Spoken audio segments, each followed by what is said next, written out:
Sud Radio, Osez entreprendre, Thomas Binet. Entreprenez, réentreprenez comme tous les dimanches avec Thomas Binet. Bonjour Thomas. Bonjour Jean-Marie. Au programme aujourd'hui. On va commencer avec la saga Fleury-Michon. Et puis il était cancre à l'école, il est devenu chef d'entreprise. Nous sommes avec Bruno David, notre grand témoin. Il va nous expliquer comment il est sorti de cette situation. Et puis on terminera, on va parler de l'arnaque aux faux dirigeants d'entreprise avec notre avocate. Oh, ça c'est intéressant, ça on va en parler aussi exactement. Mais tout de suite la saga de la semaine, comme vous le disiez, en partenariat avec nos partenaires du magazine Entreprendre. On a tous acheté un pot ou une sauce Fleury-Michon un jour dans un supermarché, je pense. Et c'est une marque française emblématique dans le monde de la charcuterie et des plats cuisinés. Comment ça a commencé ? L'histoire débute, Jean-Marie, en 1905, lorsque Félix Fleury s'associe avec son beau-frère Lucien Michon un négociant en viande. Ensemble, ils fondent les établissements Fleury et Michon et installent leur bureau aux Halles de Paris. Malheureusement, la Première Guerre mondiale interrompt leur activité. Mais dès les années 1920, Pierre Fleury, représentant de la deuxième génération, relance la charcuterie en intégrant l'abattage et la découpe de viande. Il pose ainsi les fondations de l'entreprise. Alors on a une autre période charnière dans l'histoire de cette entreprise, c'est les années 60 et 70. Qu'est-ce qui s'est passé ? Dans les années 60, Fleury-Michon se lance dans le libre-service révolutionnant la distribution de charcuterie. En 1974, en s'inspirant des techniques des grands chefs étoilés comme Trois Gros et Bocuse, la marque introduit des plats cuisinés frais et cuits lentement sous vide. Cela permet à Fleury-Michon de se diversifier et d'élargir sa clientèle. En 1987, il collabore avec le chef Joël Robuchon, un partenariat qui va transformer leur entreprise et renforce ainsi leur engagement vers la qualité nutritionnelle. Et avec une sacrée image, c'est une belle évolution. Dans les années 2000, la dynamique actuelle de la marque aussi, ça donne quoi ? Dans les années 2000, Fleury-Michon s'introduit en bourse tout en conservant un esprit familial. Ils innovent en lançant des gammes avec moins d'additifs et s'engagent pour une alimentation saine avec des recettes équilibrées. Plus récemment, en 2023, la marque a introduit la gamme Wok et On Go, offrant des plats rapides aux saveurs exotiques tout en utilisant des emballages recyclables. Et en 2024, ils ont également lancé les tranches VG qui démocratisent les protéines végétales. Fleury-Michon continue de prouver qu'innovation et qualité vont de pair. Je pense qu'on dit Wok and Go plutôt que Walk and Go. J'ai dit ça, un peu moi. plus clivant, oui, je pense Merci, aujourd'hui.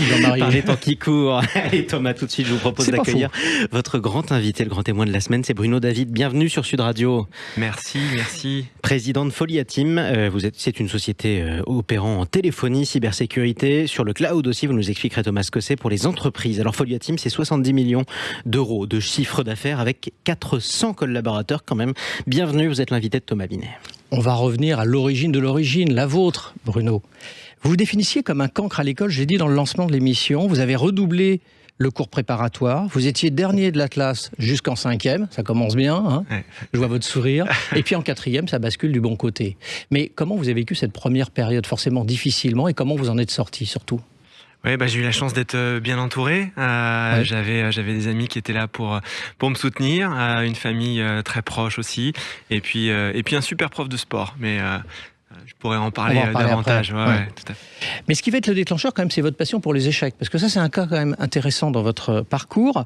Et la question justement de votre prof et de votre entourage probablement aussi, c'est comment peut-on être premier à des concours d'échecs, parce que ça a été votre cas, et être également le dernier de classe, ce qui est antinomique selon votre entourage. Effectivement, je crois que les échecs ont un peu sauvé ma vie scolaire. J'étais un peu en chômage scolaire, si je puis dire. D'accord. Et effectivement, la lueur des sports est arrivée par les échecs. C'était, je crois, la seule matière, si je puis dire, qui était une matière dans laquelle là, je pouvais en tout cas m'épanouir et montrer finalement, briller un petit peu. Et ce qui m'a redonné espoir, en fait, dans mes capacités à finalement, pourquoi pas, rattraper mon retard, notamment en mathématiques. Et ça, c'est effectivement mon prof de sport qui m'a dit, Bruno, tu peux pas être le plus nul de la classe en maths et dans d'autres matières et en même temps réussir à être le meilleur de ta classe aux échecs. Si tu veux, je t'aide. Donc c'est une anomalie qu'il décèle en vous et il va vous aider en vous donnant des cours le soir et à partir de ce moment-là, la bascule se produit et c'est en classe de 4e que vous commencez à mieux performer. Exactement. C'est vrai que alors mon prof de sport, moi j'avais pas eu de père, donc c'était le sport, c'était presque toute ma vie. Donc j'adorais mon prof de sport. Donc il me donne la possibilité de bosser les maths. Et puis finalement, en bossant les maths, je commence à avoir des notes qui remontent. Et donc là, l'espoir est revenu. Mes amis m'ont aidé. Et puis effectivement, la magie s'est un peu opérée à ce moment-là. Ouais. Jusqu'au point d'ailleurs où vous allez faire des études très convenables derrière, parce que vous allez devenir ingénieur. Vous ferez une école donc d'ingénieur et vous ferez HEC entrepreneur. Ouais, voilà. Donc ça, c'était un peu ma revanche, on va dire. Et puis aussi pour remercier un peu finalement les gens qui m'avaient aidé. Les maths m'ont effectivement permis de remonter la pente. Progressivement les maths, puis la physique, l'école d'ingénieur. Et puis j'avais envie depuis tout jeune quand même d'entreprendre. J'avais toujours été délégué de classe ou délégué de promo. Et donc je me suis dit, faut que tu entreprennes et quoi de mieux pour entreprendre que de rentrer à HEC entrepreneur. Et comme j'étais quand même plutôt un homme de défi, je me suis dit allez, même pas peur, on va essayer de rentrer à HEC. Cette idée d'entreprendre, vous l'évoquez à l'instant, elle remonte à loin. Vous l'avez toujours eu en vous ? Oui, je crois que je vivais seul avec ma maman et donc j'ai toujours pris en fait quand même pas mal d'initiatives, de responsabilités quand même assez jeune. Et puis finalement au fur et à mesure de mes études, j'ai toujours été dans la création ou dans le commerce. Depuis que je suis tout petit, je vendais souvent mes services dans l'informatique en essayant d'aider des copains à remonter leur PC ou en revendant des PC. Et puis donc finalement entreprendre, oui, c'était un peu dans ma nature. J'avais monté une association de street hockey aussi quand j'étais en école d'ingénieur. J'étais président du bureau des élèves, etc. Donc j'ai toujours eu envie de faire des choses avec et de chercher des responsabilités, pardon. Et de chercher des responsabilités. Ouais. J'avais besoin de me mettre un petit peu en situation de risque. Voilà. Alors vous avez fait toute votre carrière dans la même entreprise, jusqu'en 2021 où l'opportunité se présente de la racheter avec des managers de la société. D'abord, est-ce que l'enfant que vous étiez s'imaginait à un moment donné racheter une entreprise et prendre le lead sur les autres managers, parce que ça aurait pu être un autre des managers qui reprennent la boîte? Oui, alors moi c'est vrai que c'était mon rêve en fait depuis assez longtemps. Je suis rentré dans cette entreprise qui s'appelait Général Téléphonique et qui est devenue Foliatim ensuite. On était 10 personnes, donc je suis quand même arrivé dans les premiers. Et dès le début, moi j'avais dit au président, un jour je veux racheter cette entreprise. Alors c'est plus facile de l'imaginer quand c'est une entreprise de 10 personnes. Quand elle fait 400 personnes comme aujourd'hui, c'est un peu plus compliqué. Mais progressivement, en tout cas, j'ai réussi à entreprendre dans l'entreprise. J'ai fait une forme d'intrapreneuriat. Et puis donc le projet de racheter un jour l'entreprise a toujours été quand même présent au fond de moi. Et donc oui, ça s'est présenté. Mais qu'est-ce qui fait que vous avez réussi à le convaincre? Alors c'est vrai que j'ai compris comprendre que vous partiez de loin, dans le sens, ça faisait des années que vous le travailliez au corps pour qu'il vous la vende, cette société. Mais qu'est-ce qui a fait que ça soit vous, en fait? Parce qu'il aurait pu avoir d'autres opportunités. Oui, c'est vrai. Alors, bon, je l'ai beaucoup aidé. On avait 24 ans d'écart. Il n'était pas forcément ingénieur de formation. Moi, j'ai beaucoup structuré, en fait, toute la partie technique et vente de l'entreprise depuis le début. Donc, assez vite, en fait, j'ai pris des responsabilités. À chaque fois que je pouvais prendre des responsabilités, essayer d'innover, de créer des nouvelles activités pour faire de la croissance, je l'ai fait. Ça a plutôt bien marché. Et donc, en 2019, je suis retourné le voir et je lui dis, bon, Dominique, là, cette fois-ci, je veux vraiment racheter l'entreprise. On a une belle équipe, on a un beau projet. Et donc, il m'a dit, bah, écoute, si t'as un projet qui arrive à séduire des investisseurs, banco, on y va. Alors, je vois comment vous avez réussi à le séduire, lui, à le convaincre, mais comment vous avez réussi à séduire et convaincre les autres managers de vous donner le leadership de l'équipe?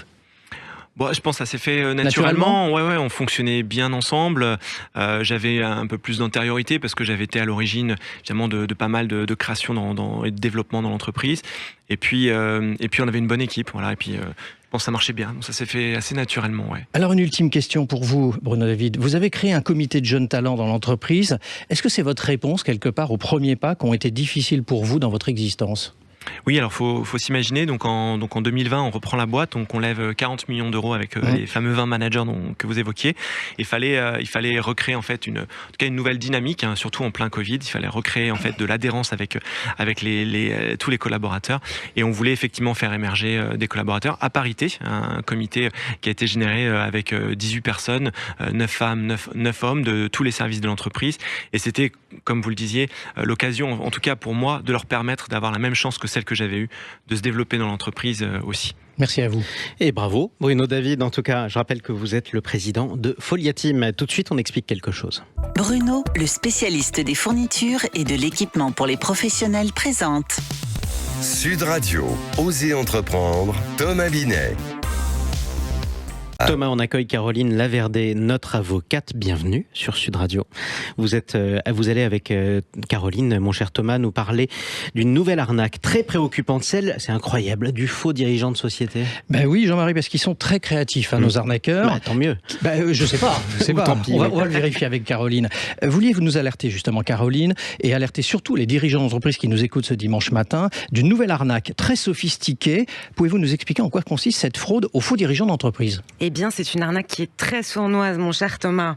Les escrocs commencent par obtenir des informations détaillées sur votre entreprise, généralement grâce à des bases de données qu'ils trouvent sur Internet, des bases de données publiques. Ils falsifient ensuite des documents et modifient les statuts au greffe du tribunal de commerce, en nommant un complice comme nouveau dirigeant. Et bien sûr, les véritables dirigeants n'en savent rien. Alors, quels sont les risques pour la société et comment repérer surtout cette fraude ? Alors, le plus grand risque est celui de la prise de contrôle totale de l'entreprise par les escrocs, qui pourront vider les comptes bancaires, mais surtout contracter des prêts au nom de l'entreprise. Il est difficile évidemment de détecter ces agissements, mais certains signaux peuvent quand même vous alerter, des notifications anormales du greffe du tribunal de commerce ou des mouvements bancaires anormaux. Alors que faire si l'on pense, Caroline, être victime, chef d'entreprise qui est victime d'une telle arnaque ? On agit très rapidement, Thomas. D'accord. On contacte le greffe du tribunal pour signaler la fraude, pour demander également l'annulation des modifications. Il est ensuite important évidemment de porter plainte auprès des autorités, de prévenir votre banque également.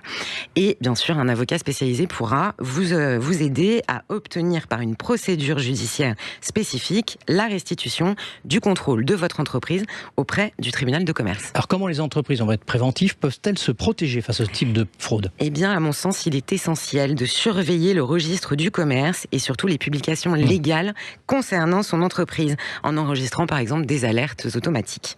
Et il faut aussi faire attention à protéger en interne les documents sensibles et à sécuriser l'accès au compte bancaire de l'entreprise. Et puis on fait attention à qui on embauche aussi. Vous avez vu cette autre arnaque chez Kiabi ? Cette absolument. salariée accusée d'avoir soutiré 100 millions d'euros à son entreprise. Elle n'était pas à son coup d'essai. Non, c'est vrai, c'était pas la première fois. Comme quoi, faut vérifier le CV. Incroyable. Elle passait la belle vie à Miami, elle était partie. Merci à vous en tout cas. Merci à vous mon cher Thomas. Restez avec nous. On se retrouve dans un instant. On va essayer d'investir. À tout de suite. Sud Radio, Osez entreprendre, Thomas Binet.